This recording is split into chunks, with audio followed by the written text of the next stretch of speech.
All right, everybody, we have to talk about this Joe Biden choice that he is going to have to make over the next 2 weeks. If you guys didn't know, we're on the brink of a massive railroad strike. About 115,000 people are ready to walk off the job if there is not a deal between the unions and the railroad industry. Just as a little bit of a backdrop here, the railroad workers have not been given a raise in 3 years. It's been a while.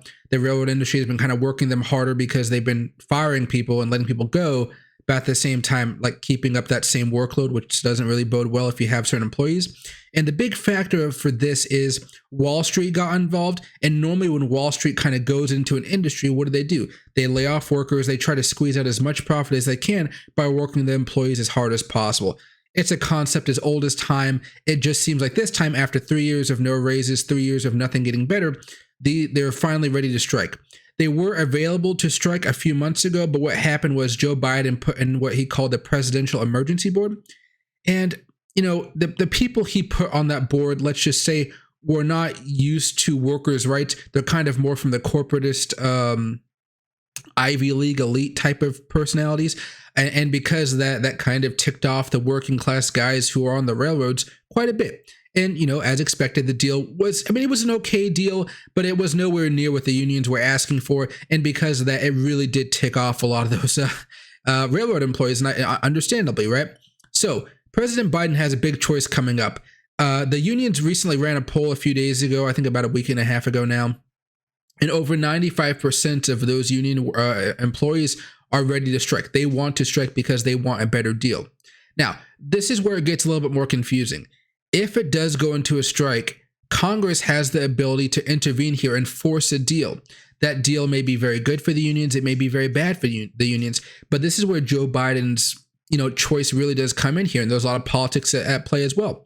So let's talk about it like this. From a corporate standpoint, if there's a strike, America's losing about, corporations wise, we're losing about $2 billion a day. You will start to see inflation skyrocket. You will see everything get backed up at the ports and freight houses, because they're not going to be able to get transferred from one place to another, because a lot of stuff, and 456,000 trucks worth of stuff is moved using trains. They don't have 450,000 trucks on standby just waiting to deliver these goods. So it is going to be a big shock to the economy, and it will lead to some very, very bad economic standpoints here.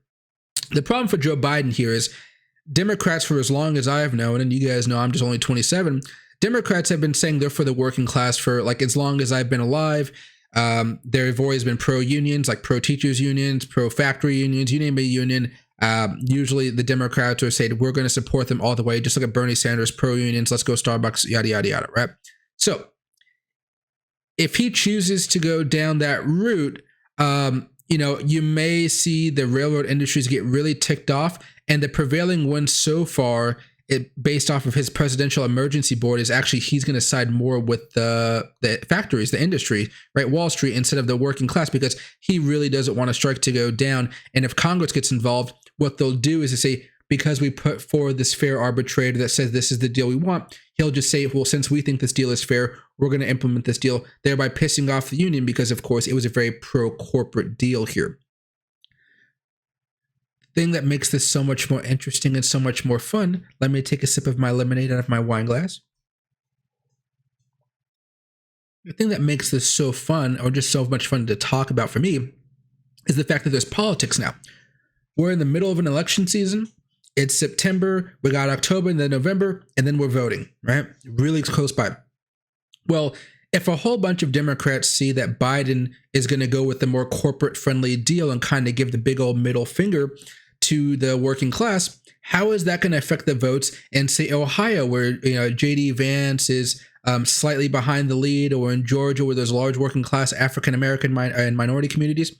How is that going to affect everybody? Because what's been the undertone of America politics over the past, I want to say, 4 or 5 years, is Trump did something that was very, very, very, very crazy if you think about it.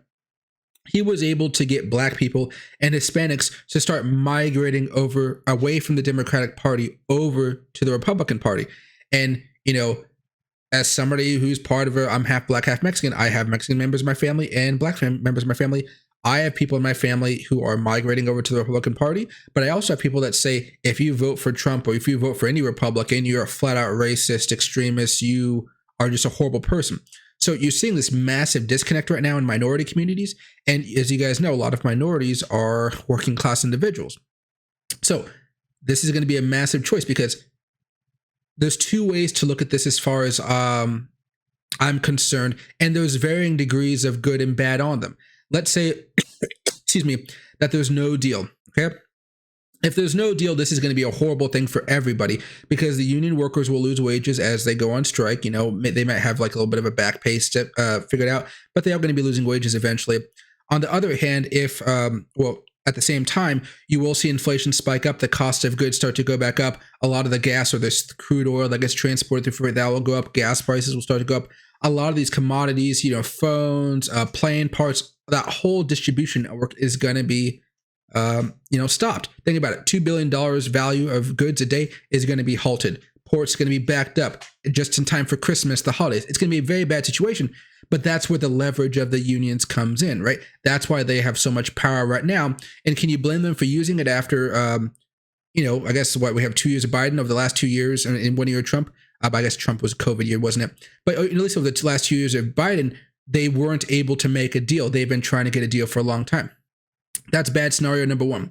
The other scenario here is if the government gets involved. We'll kind of branch this up to two ideas, I guess, based on which way he goes. Biden could try to go, there's only really one way he can go here. That's the problem. He has to go with what his presidential emergency board put in place. And what that means is it's going to be a very pro-Wall Street, very pro-railroad industry deal. And it's going to be a little bit anti-union, which is going to be a very bad thing as far as the political aspect. And we'll talk about that here a little bit more in a second. So if that deal gets done, though, and Congress gets involved and say, hey, we're going to be forcing this deal on top of you, on you, there's going to be a problem with that anyway. Republicans are going to fight it tooth and nail to say, hey, we want to give the unions more money, stuff like that. They'll be using this as a political tactic because, as you guys know, a lot of working class people have been moving over to the Republican Party. If the Republicans can say, hey, we're fighting for you, that'll be a big boon for, the elections come November. And there will be politics here. Some Republicans care about the working class, some don't. It just depends on the constituencies. But if they can make their party look better, they're going to definitely do that. They have Mitch McConnell and Mike McCarthy. They're going to do a good job of trying to play this out from a political standpoint. Same with Nancy Pelosi and Chuck Schumer. So here's a little bit of a weird part now.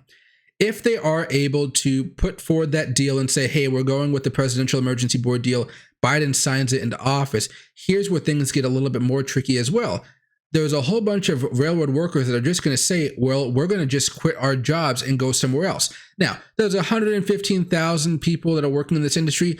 There might only be a handful that quit, maybe 10,000, 15,000, but that will still disrupt the entire industry quite a bit here. And if it's even more than that, that'd be kind of catastrophic as well, because just because you impose a deal doesn't mean that the worker actually has to go work. It's not like they're a slave, right? So this is where things get a little bit, I don't want to keep on saying interesting, but there's about 11 million jobs open right now in America. A lot of those jobs are working class jobs, whether it be welding, mechanics, safety, maintenance, stuff like that, on the docks, ports. A lot of these railroad workers, they have qualifications that would get them a job in so many other fields. So imagine you're a welder. We're working on the railroad tracks. There is a whole bunch of welding jobs open, whether you want to weld cars, you want to go work on a ship, be it, a merchant seaman, if you just want to go weld at the port, if you want to go weld for a different industry, you have all of your options there. You really have a lot of opportunities there. If you're a safety inspector, guess what? There's a bunch of safety inspector jobs across America here for people that want to go out and drive everywhere every day and start just writing down on the notebook and pen pad or, whatever. There's a lot of jobs available for them. So those are a couple of the choices that Biden has. But if the workers do start to quit, there's going to be no fixing that. And it is going to have some lagging effects on the economy, leading to higher inflation. And really, guys, frankly, some really bad effects on the economy here. So Joe Biden has to walk this very, very thin line. And I don't know if he's going to be able to do it. I'm hoping that if Congress does get involved, the Republicans will kind of be able to use this to give the unions a better deal. And if they start hamstringing a lot of the Democrats saying, hey, see, you're siding with the corporations. They haven't had a wage increase in 3 years.